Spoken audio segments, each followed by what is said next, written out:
Danielle asked a question: how do you challenge beliefs that have been ingrained, like the limiting beliefs that you have had since the beginning of time, right? They're just like forever, ever, capital T truths. They have been in your life forever. How do you challenge those beliefs? So I wrote down 4 things. If you're taking notes, take these notes. I am very pragmatic. My brain works in a very practical way. So you may be wired a little bit differently, but my pragmatic brain has to do it this way. I first have to ask, what was the context that the person who bestowed these beliefs on me was sitting inside of? What understanding the context from which these beliefs came? Okay? Who was telling you these things that you believe? Right? Oftentimes, it's our family of origin, it's our church community, it's the society that we grew up in, it's the neighbors that we had, it's whatever it is, right? Who was telling you these things? Okay, that's the first. The first question is just understanding the context. But who was telling you? Do you still believe them to be a credible source? Okay. Do you still believe this person who was telling you these things to be a credible source? If they are now not a credible source, if they no longer are a credible source, you have to question why you still believe the thing that they taught you when they taught you the thing. When were they telling you these things? Okay? What year was it? What age were you? What was happening in your environment? Right? When were they telling you these things? Okay? Through what lens were they telling you these things? This is all about the context, right? Through what lens were they telling you these things? Were they telling you things through the lens of optimism or pessimism? Through the lens of belief or fear? Through the lens of hope or doubt? Okay? Through what lens were they telling you these things? So who was it? Are they credible? When was it? Do the conditions then still apply now? Through what lens were they telling it? And why did they? Okay, so now if we've got to this end point, at this point, hopefully, it's because you believe that they are a credible source. Okay? Why did they believe what they believed? What were the factors that contributed to their belief system? And do those same factors exist for you? Okay, that's a lot of things in one section, which is understanding the context from which they came. But if you can start with who was it? Are they credible? When did they tell you? Do those conditions still exist? Right? How is their optimism or pessimism colored by fear or belief? Right? And then why do they believe what they did? Okay? So that's the first thing. The second is go through all of those things.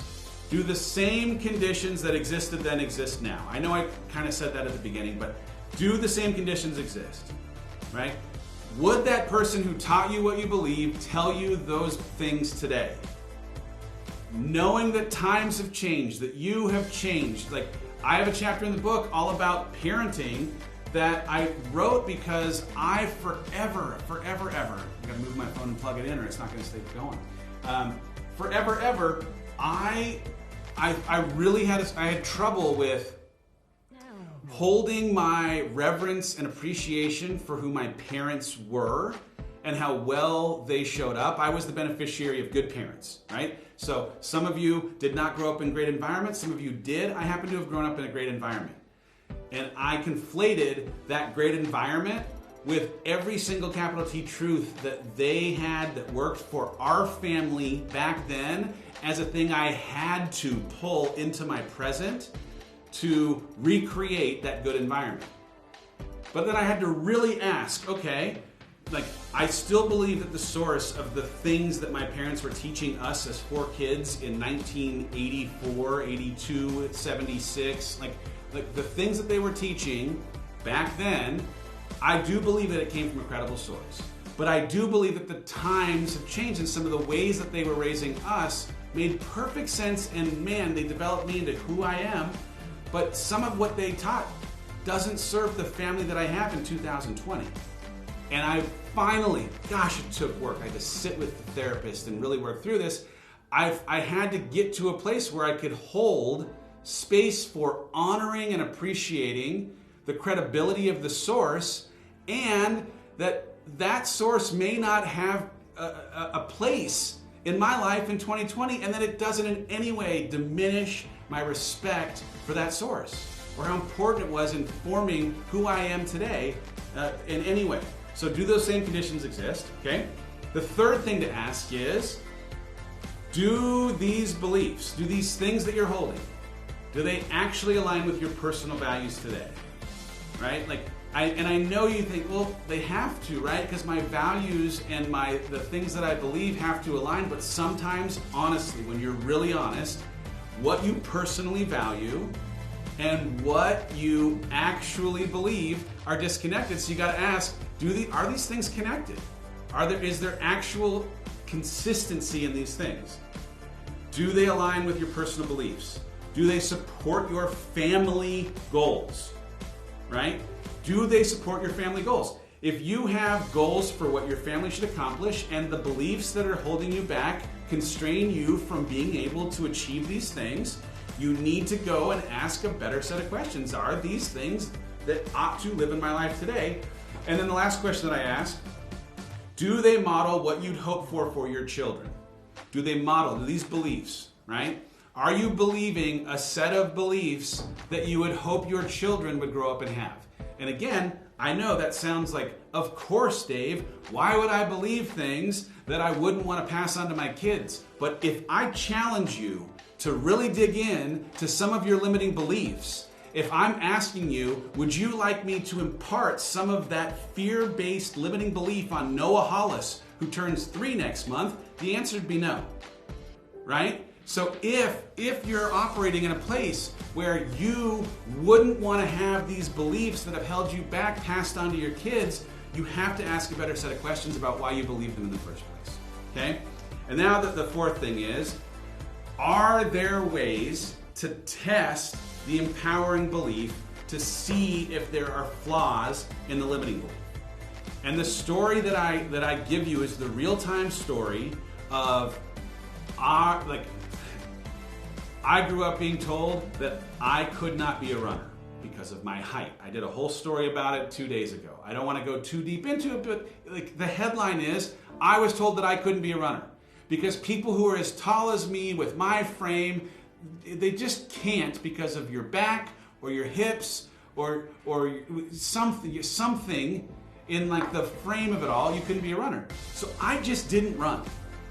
And this is on like the scale of what your limiting beliefs might be. I understand it's like a pretty pedestrian example, but I have become a runner. I love to run.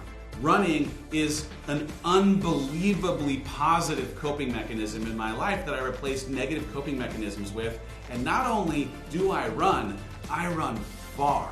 Not only do I run far fast. And I do it because I took a limiting belief, Dave, tall people can't run because tall people have bad backs or hips or whatever, and I started moving slowly for a short distance. And I didn't die. And the thing that was somebody else's belief, right? Someone else's fear was being put on me as my truth. And I had to test their fear to reveal my truth.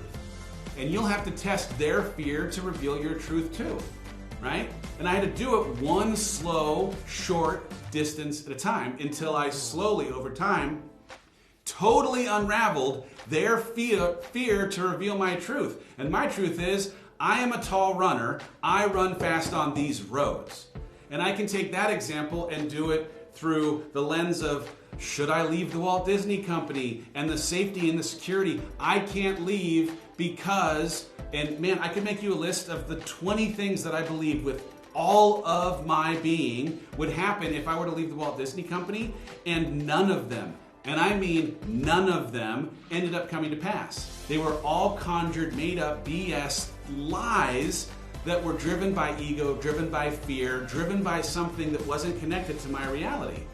And most of it was through the voices of somebody else's belief set that was put on me that in some instances, especially when it comes to limiting beliefs, were based in their fear that kept me from my truth.